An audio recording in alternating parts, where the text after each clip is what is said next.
주의 영광이 빛나는 교회로 우리를 불러 모아 주신 줄로 믿습니다. 프랑스의 낭만파 작가인 빅토르 위고라는 사람이 소설가입니다. 그는 이 소설을 크게 세 대목으로 썼는데 그의 중심적 세계관을 보는 관점이 인생에는 크게 세 가지 싸움이 있다라고 얘기를 합니다. 그것을 우리가 인생 3전이라고 얘기를 하는데 첫 번째는 자연과 인간과의 싸움이에요. 그런 이 싸움을 알리기 위해서 바다의 노동자라는 이 소설을 썼습니다. 바다의 어부들이 살아가기 위해서 추운 날씨와 또 사나운 파도와 싸운다는, 이 자연과 싸운다는 그런 투쟁의 이야기입니다. 인간이 산다는 것은 어떻게 보면 자연과의 끊임없는 투쟁이죠. 자연은 우리에게 따뜻한 어머니와 같은 그런 존재이기도 하지만은 때로는 잔인한 적이 되어지고 라이벌이 되어져요. 우리가 평안하고 항상 때를 따라 비가 내리고 때를 따라 추수할 수 있으면 얼마나 좋겠습니까? 많은 실컷 다 농사 지었는데 오늘 갑자기 큰 태풍이 몰아쳐버리면 우리의 수고가 헛되잖아요. 그래서 물 날리지 않게 해서 자연을 막고 또 뚝을 세우고 하면서 인간과 이 자연과의 투쟁이 계속적으로 발전된다는 거죠. 그는 그 책에서 과학과 기술과 기계는 인간이 자연과 싸우기 위한 최대의 위대한 무기다, 도구이다 이렇게 얘기합니다. 인간이 산다는 것은 자연을 또 이용하고 지배하고 정복하기 위해서 항상 자연과의 싸움이 있게 되어진다는 것이죠.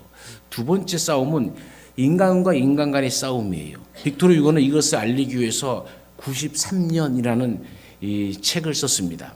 93의 이 의미는 프랑스 혁명의 한참이었던 1793년으로 루이 16세가 단두대에 처형되고 르베스피에르의 공포 정치가 시작됐던 바로 그 해를 가리켜서 93년이라는 책을 쓴 겁니다.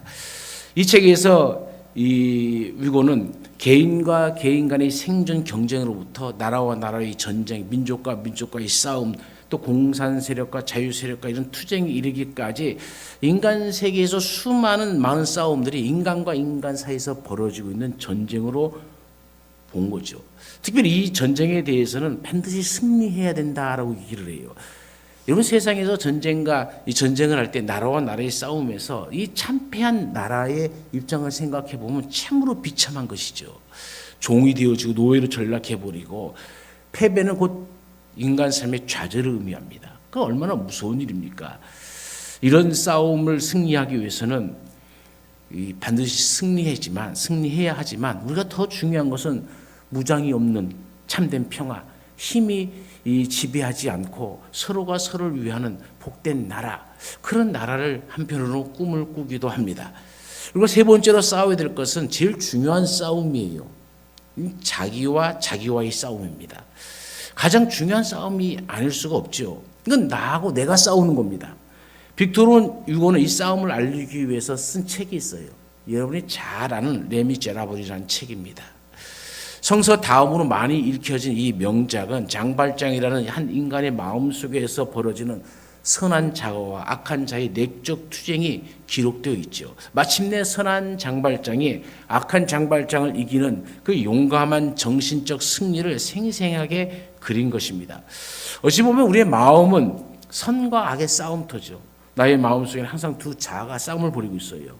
용감한 나와 때로는 그렇게도 비겁해져 버리는 나, 또 어쩔 때는 마음이 큰 것 같은 커다란 나와 어쩔 때는 좁쌀만큼도 이 조그마한 마음을 가지고 헤어지지 못한 나, 너그러운 나와 또 훌륭하지 못하고 옹졸한 나, 부지런한 나와 또 게으른 나, 의로운 나와 불의한 나, 참된 나와 거짓된 나, 이런 두 가지 자아가 우리의 마음속에서 항상 싸움을 하고 있는 것이죠. 이 싸움이 있기 때문에 위고가 하는 말은 그래서 인간은 위대하다라고 얘기를 합니다. 여러분 하나님의 자녀에게 성공이라는 것은 결국 자기 싸움에서 승리하는 삶입니다. 기독교인의 믿음의 삶이란 우리가 받은 은혜를 이웃에게 나누어 주고 모두에게 유익을 주는 이런 공동체가 되어야 되는 것이죠. 우리가 예수님을 바르게 믿는다면 소유와 분배와의 싸움에서 이기와 이타의 싸움에서 하나님이 우리를 먼저 부르신 그 이유, 그 목적의 근원으로부터의 사명을 다해야 되는 겁니다.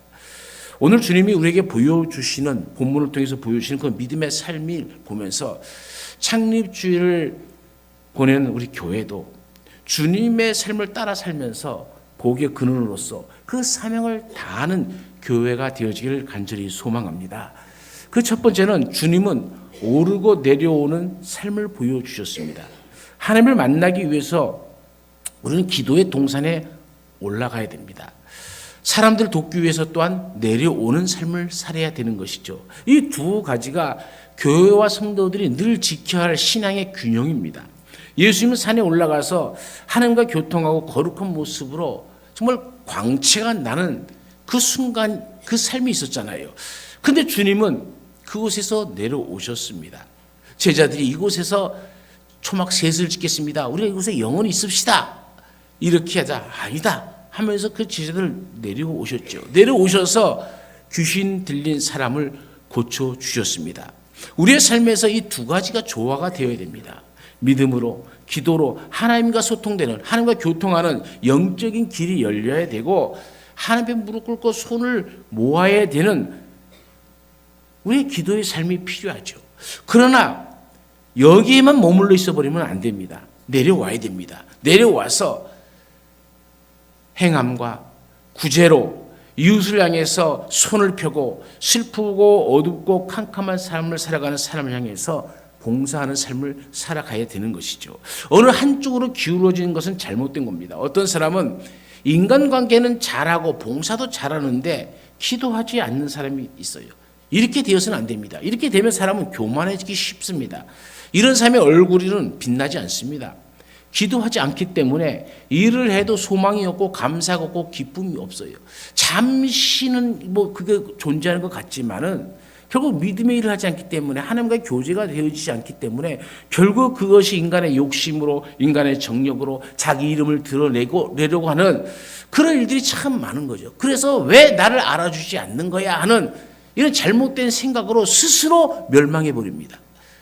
또 어떤 사람들은 기도는 많이 하는데 이웃을 돌보지 않는 사람이 있어요. 위에 하나님의 음성을 들으려고 애쓰는데 옆에 신음하는 사람들의 소리는 듣지 않는 분들이 많다는 얘기죠. 하나님 앞에 무릎을 꿇는데 사람을 향해서는 긍휼을 베풀지 못하는 사람들입니다. 건강한 교회, 살아있는 교회, 또 하나님이 기뻐하시는 우리의 모습이 어떤 모습이겠습니까? 주님처럼 이 두 가지 일을 잘 해야 되는 거예요. 그런 교회, 그런 성도들은 하나님 앞에서도 가치 있는 존재가 되어지고 사람들에게도 가치 있는 존재가 되어지는 겁니다. 우리 모두 다 가치 있는 삶을 살아가시기를 간절히 축원합니다. 두 번째는 우리의 잘못된 언어를 고쳐나가는 삶이죠. 귀신 들린 아이의 부모가 주님께 나와서 하는 말이 할 수 있거든 우리 아이를 고쳐달라고 얘기를 합니다. 예수님께서는 이 불신의 말을 꾸짖으시며 믿음 말로 고쳐주시죠. 할 수 있거든이 무슨 말이냐? 믿는 자에게는 능치 못할 일이 없느니라. 불신의 말을 하지 말라는 얘기예요. 불신앙의 말, 의심하는 말, 확신이 없는 말, 이런 말을 할 때는 은혜를 받을 수가 없습니다.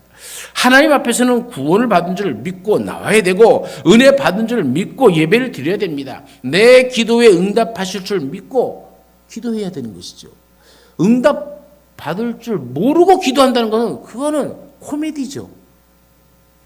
확신을 갖고 믿음 생활을 해야 된다는 거예요. 여러 가지의 길을 놓고 선택해서는 안 됩니다. 주여, 나는 이 길밖에 없습니다. 주님, 나를 구원하여 주옵소서. 은혜 내려 주십시오. 살려 주옵소서. 내 문제를 해결해 주옵소서. 이렇게 내 모든 염려를 오직 주님 앞에 내려놓을 때에 기적의 역사가 일어나는 것이죠. 이 아버지에게 말씀하신 것처럼 오늘도 주님은 우리에게 똑같이 말씀하는 거예요. 믿는 자에게는 능치 못할 일이 없느니라. 그렇습니다. 믿음이 능력입니다. 믿음은 산을 옮기는 것입니다. 백세의 아들을 낳은 것도 믿음이고 여리고 성을 무너뜨린 것도 믿음인 것입니다. 오늘도 우리의 힘이 어디서 나옵니까? 인간의 능력이 어디서 나옵니까? 하나님이 주시는 영적인 힘에 있는 겁니다. 우리가 성령 충만하여 믿음으로 나아가면 우리는 모든 일을 할 수 있습니다. 크고 놀라운 위대한 일들을 할 수 있는 거예요. 그러므로 여러분, 믿음을 가지고 우리의 입술을 먼저 바꾸시길 바랍니다. 할 수 있거든이 아니라 주님은 하실 수 있습니다라는 이 고백이 우리의 삶의 일상의 고백이 되어서 여러분의 삶 가운데 하나님의 주신 놀라운 기적의 역사가 일어나기를 간절히 축원합니다. 세 번째로는 사람이 잃어버린 것을 회복시켜 주십니다. 사람이 너무 힘들면 믿음을 잃어버리기가 쉬워요. 또 너무 잘 되어도 믿음을 잃어버리기가 쉽습니다. 그래서 아굴은 뭐라고 얘기합니까? 나를 가난하게도 마옵시고 부하게도 마옵시고 오직 필요한 양식으로 나를 먹이시옵소서. 혹 내가 배불러서 하나님을 모른다 여호와가 누구냐 할까 하오며 혹 내가 가난하여 도둑질하고 내 하나님의 이름을 욕되게 할까 두려워함이니이다. 여러분, 예수는 우리에게 하나님에 대한 바른 믿음을 주시려고 이 땅에 오셨습니다. 주님의 사역은 믿음을 우리에게 주시는 것입니다. 우리의 사역은 주신 믿음을 받아서 지켜가는 것이고 키워가는 것이죠. 믿음의 능력은 아주 중요한, 이 믿음과 능력은 중요한 관계에 있는 것이죠. 믿음이 없기 때문에 무능하고 믿음이 없기 때문에 부끄러울 수밖에 없었다 하는 얘기죠. 여러분, 제자들 보세요. 제자들은 경험을 의지함으로 믿음을 잃어버렸습니다. 어제 했으니까 오늘도 할 수 있을 것이라는 생각입니다. 그러나 어제와 오늘은 다릅니다. 어제는 살아있어도 오늘은 죽을 수가 있는 거예요. 마가복음 6장 7절 말씀에 보면 12 제자를 부르사 둘씩 보내시며 더러운 귀신을 제어하는 권능을 주셨다라고 얘기합니다. 예수님이 주셨습니다. 권능은 예수님께로부터 나오는 겁니다. 주시지 않았는데 어떻게 받을 수가 있겠습니까? 제자들이 이 말씀을 따라 순종할 때에 말씀대로 되어지는 역사를 체험하게 되어집니다. 그런데 오늘 본문에는 마가복음 9장을 여러분 다 읽어보면은 예수님이 명령이 없습니다. 권능을 주셨다는 말씀도 없습니다. 그들이 그 말씀에 순종했다는 말도 없습니다. 다만 제자들은 어저께 그렇게 했으니까는 자신의 경험, 지식만을 의지하려고 하는 겁니다. 자신에게 큰 능력이 있다고 착각하는 겁니다. 내 힘만 의지할 때는 패할 수밖에 없다. 이것을 알아야 되는 것이죠. 우리 신앙인들의 믿음도 여기에 멈출 때가 많이 있어요. 옛날 자신이 행했던 것을 자랑삼아 이야기합니다. 그러나 중요한 것은 오늘 그 신앙, 그 믿음, 그 사랑이 있느냐 하는 것이죠. 믿음은 하나님의 선물인데 그것을 우리에게 주신 것인데 우리는 이것을 얼마나 감사하고 이 믿음을 지키기 위해서 얼마나 수고하며 이 믿음이 자라나기 위해서 얼마나 헌신하고 있는지 한번 돌아봐야 되는 것이죠. 그저 과거에 묻혀 사는 인생이 되어버려서 능력도 믿음도 사랑도 다 상실해버린 빈 껍데기의 모습, 무늬만 있는 모습으로 살아가고 있지는 않지 않습니까? 잃어버린 믿음을 회복해야 합니다. 어제보다 더 많은 더 깊은 기도를 해야 합니다. 주님의 뜻을 묻고 말씀대로 살려고 몸부림쳐야 함이 우리 속에 있어야 되는 겁니다. 그래서 우리 모두가 온전한 믿음으로 회복되어서 능력 있는 주의 자녀들이 되시기를 간절히 축원합니다. 두 번째로 보시는 이 아이의 아버지입니다. 아이의 아버지는 의심이 생겨서 믿음을 잃어버렸습니다. 이 어린아이 아버지가 예수님께 나와서 하는 말이 무엇을 하실 수 있거든 도와주십시오라고 얘기하는 거예요. 이 말은 예수님께 대한 큰 모독이죠. 감히 예수님 앞에 이런 얘기를 어떻게 할 수 있겠습니까? 할 수 있거든. 이건 믿음을 잃어버린 자의 모습 아닙니까? 예수는 아주 단호하게 책망하시잖아요. 할 수 있거든이 무슨 말이냐? 믿는 자에게는 능치 못할 일이 없느니라. 이 아이의 아버지가 그러면 왜 그랬습니까? 왜 이럴 수밖에 없는 겁니까? 이 아이를 고치기 위해서 많은 의사들을 찾아가봤죠. 못 고쳤습니다. 많은 무당들을 찾아가봤겠죠. 못 고쳤습니다. 무슨 능력 있다라고 하는 사람들을 안 쫓아다녀봤겠습니까? 다 찾아다녀봤지만 안 됐습니다. 이제 마지막 기대를 하는데 예수님 한 분이 참 귀신도 내어주고 병도 잘 고친다는 소식이 들려오죠. 그래서 예수님 앞으로 나왔는데 예수님은 산에 올라가시고 제자들만 있는 거예요. 아, 예수님의 제자들이라니까 좀 할 수 있겠구나 하면서 예수님의 제자들에게 이 일을 맡깁니다. 예수님이 제자들이 할 수 있는 것처럼 열심히 기도해보고 열심히 귀신 쫓아내기 위해서 해보지만은 별 볼 일 없었다는 거예요. 고치지 못했습니다. 시원치가 않아요. 사람에게 이렇게 실망하고 사람에게 배신당하고 그리고 이제는 예수님 앞에 나와서 그 제자의 그 스승이겠지 하는 그런 생각입니다. 그러면서도 혹시나 하는 마음인 거죠. 실상은 예수님도 믿지 못하는 겁니다. 그래서 할 수 있거든 이라는 이 희미한 예수님에 대해서는 모독적인 그 이야기를 예수님 앞에서 하는 것이죠. 제자들을 보니 별것 없었다는 얘기입니다. 그러니 믿음이 아니라 의심이 생기는 거죠. 그러니 여러분 우리가 신앙생활 잘 해야 되는 겁니다. 우리 때문에 예수님이 망신당해서는 안 되는 거잖아요. 우리 행동 하나하나가 예수님을 보여주고 증거하는 것이라는 것을 마음판에 새기고 살아가야 되지 않겠습니까? 이 아이의 아버지를 보십시오. 의심. 이 의심이 속에 파고들면 능력을 무너뜨려 버리는 겁니다. 모든 관계가 깨져버리게 만드는 겁니다. 그런데 여러분 믿음이라는 것은 하루아침에 생기는 것이 아니에요. 오늘 내가 누구에게 말하기를 나를 믿어달라 한다고 믿어줄 수 있겠습니까? 어떻게 믿습니까? 믿음이란 점점 키워가는 것입니다.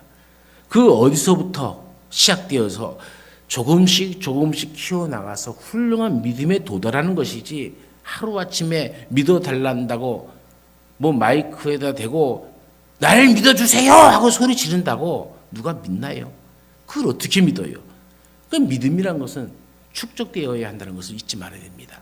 로마서 1장 17절에는 복음에는 하나님의 의가 나타나서 믿음으로 믿음에 이르게 한다라고 얘기합니다. 믿음으로 믿음에 이르게 한다. 처음에 믿음은 하나님이 주신 선물입니다. 그러나 그것을 믿음으로 믿음에 이르게 하는 믿음은 우리가 키워나가야 되는 부분이에요. 우리는 이것을 굉장히 무시하고 오직 하나님께서 주신 것만 가지고 살아갑니다. 그것이 전부인 것처럼 살아갑니다. 그러나 믿음은 내 스스로가 성장해야 되는 겁니다. 어제보다는 오늘이, 오늘보다는 내일이 점점점 축적되어지는 믿음으로 더 좋아져야 되는 거예요. 할 수 있거든 이란 말이 이제는 완전히 믿습니다. 나는 주님밖에 없습니다라는 말로 바뀌어지는 거예요. 그게 믿음으로 믿음에 이르게 하는 거예요. 우리의 믿음의 건강한 믿음은 계속적으로 우리 안에서 자라나는 겁니다. 자라나야 살아있는 하나님의 자녀가 되어지는 거예요. 능력이 나타나는 하나님의 자녀가 되어지는 것이죠. 특히 믿음 있는 자로부터 배우고 본받고 그래서 조금씩 키워나가는 겁니다. 그러므로 여러분 주위에 믿음의 사람들이 항상 있기를 바랍니다. 또 여러분도 누군가에게 믿음을 키워줄 수 있는 그런 도구가 되어주시기를 간절히 축원합니다. 그래서 믿음으로 기도하는 모든 것들이 여러분 삶 속에 나타나기를 간절히 축원합니다. 네 번째는 부족한 것을 도와주는 삶을 사셨습니다. 죄송하지만 우리 부모님들에게 자녀를 키우면서 내 자녀에게 내 자녀를 얼마나 믿고 있습니까? 여러분 내 자녀를 바라보면서 내 자녀의 손을 잡고 나는 너를 믿는다. 네 판단을 믿는다. 네 생각을 믿는다. 이렇게 말씀해 보셨습니까? 어쩌면 그렇게 부모들은 한결같이 똑같은 말을 하는지 몰라요. 야! 내가 속을 줄 알아? 턱도 없다. 내가 네 머리 꼭대기에 있다. 이런 말들을 흔히 하죠. 물론 우리 자녀보다 부모님들이 인생의 경험도 많고 일에 대한 경험도 많죠. 그러니까 딱 자녀를 보면은 저게 무슨 수작을 부리는지 다 보여요. 그죠? 안 보여요? 다 보여요. 그런데도 내가 너를 믿는다. 이런 부모가 자녀에게 한마디 말이 자녀에게는 얼마나 큰 힘이 되는 줄 아십니까? 자녀는 세상 살아갈 맛을 느끼는 거예요. 부모님의 이 한마디 소리에. 그러려면 우리가 해야 할 거 있어요. 내 지식이 뛰어나도 내가 더 쉽게 그 일을 해결할 수 있어도 내가 너를 믿는다 하면서 맡겨야 되는 거예요. 근데 우리는 믿는다면서 치워, 내가 할게. 부모님들, 우리 한국식 부모님들이 이 문제를 항상 그렇게 한다는 거예요. 그러니 우리는 자녀에게 믿음을 보여주지를 못하는 겁니다. 심각한 거죠. 말에 믿음이 없어요. 행동에 믿음이 없어요.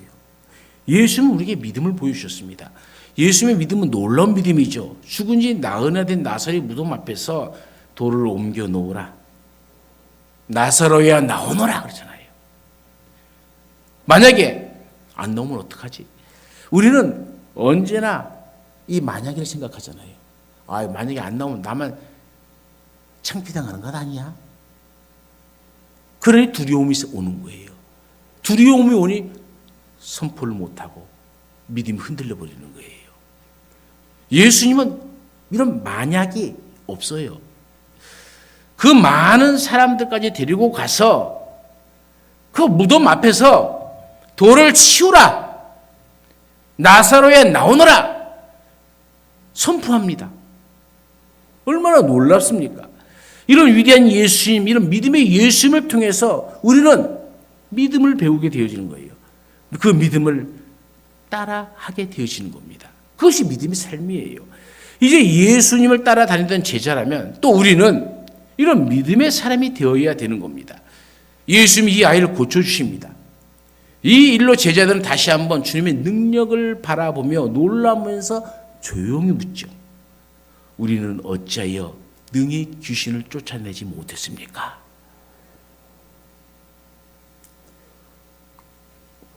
예수님이 오늘 읽은 본문 29절에 뭐라고 얘기합니까? 기도 외에 다른 것으로는 이런 종류가 나갈 수 없느니라.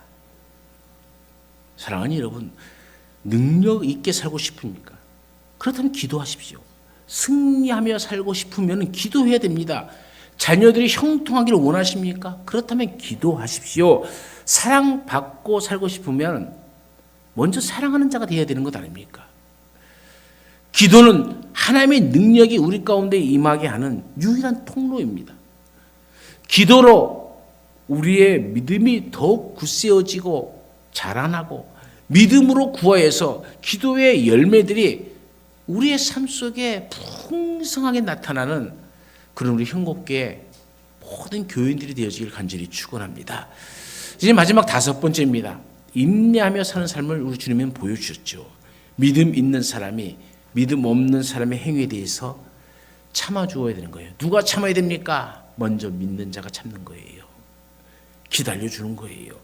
우리 자녀들이 훌륭한 믿음의 사람이 될 수 있도록 내가 전도한 그 사람이 훌륭한 믿음의 사람이 될 수 있도록 그 사람에 대해서 참아주고 인내해 주는 겁니다. 우리가 잘 도와주고 협력해야 되는 것이죠.